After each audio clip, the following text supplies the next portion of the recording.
নানান রহস্য আর অজানা ইতিহাস লুকিয়ে আছে গাইবান্ধার গোবিন্দগঞ্জের ফুলহার গ্রামের ঐতিহাসিক মসজিদকে কেন্দ্র করে।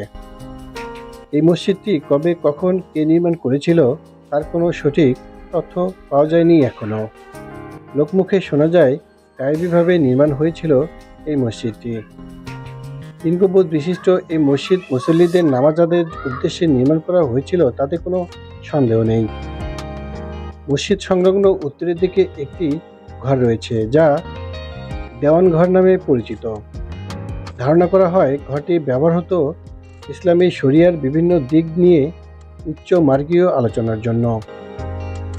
মসজিদের পূর্ব দিকের 4টি ক্ষুদ্র ইমারত ছিল, যার মধ্যে একটি বন্যায় ক্ষতিগ্রস্ত হয়েছে।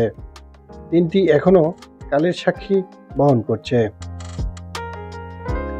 ইমারতগুলোর মধ্যে সর্ব উত্তরেরটির ভিতরের মাঝামাঝি স্থানে একটি নিচু মঞ্চ আছে, ফলে অনুমান করা হয় এটি সুফি সাধকের বিশেষ ইবাদত বা ধ্যানের জন্য ব্যবহৃত হতো। বাকি 3টি ইমারতের পূর্ব দেয়াল ঘেঁষে রয়েছে অনুরূপ মঞ্চ। এগুলি সম্ভবত সুফি সাধকের শিষ্যদের জ্ঞানদান এবং তাদের জিকিরের স্থান হিসেবে ব্যবহৃত হতো। যেহেতু মসজিদ সংলগ্ন কোনো আবাসিক ভবন নেই, তাতে ধারণা করা হয় এই স্থানটি সুফি সাধকের আস্তানা, দরগা বা ইবাদতখানা ছিল, যেখানে আল্লাহর ধ্যানে মগ্ন থাকত সুফি সাধকগণ। 500 বছর পর্যন্ত আমার বাপ দাদারা খোঁজ নিয়েছে, এর মধ্যে আমরা কোনো পাইনি।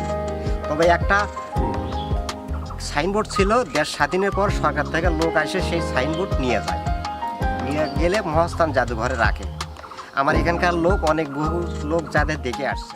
ইসলামের শরিয়ার উচ্চমানের আধ্যাত্মিক ধ্যান চর্চা করতেন এই ইমারতগুলোতে। সোনাতলা উপজেলায় একই কারুকার্যের 2টি ইমারত বা ইবাদতখানা আছে। এতে প্রমাণ হয় এই ছোট দরগাগুলো আধ্যাত্মিক ধ্যান চর্চার জন্য নির্মাণ করা হয়েছিল।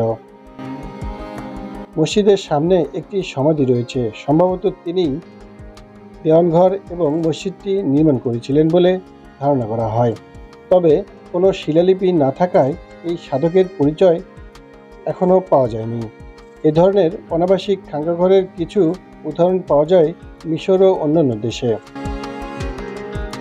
একই ডিজাইনের মসজিদের দক্ষিণে একটি বড়, একটি মাঝারি ও একটি ছোট, মোট 3টি সমাধি দেখা যায়। সেগুলো কোন সাধকের তাদের কোনো পরিচয় পাওয়া যায়নি। করতোয়া নদীর তীর ঘেঁষা এই মসজিদটি পূর্বে আরও নান্দনিক ছিল।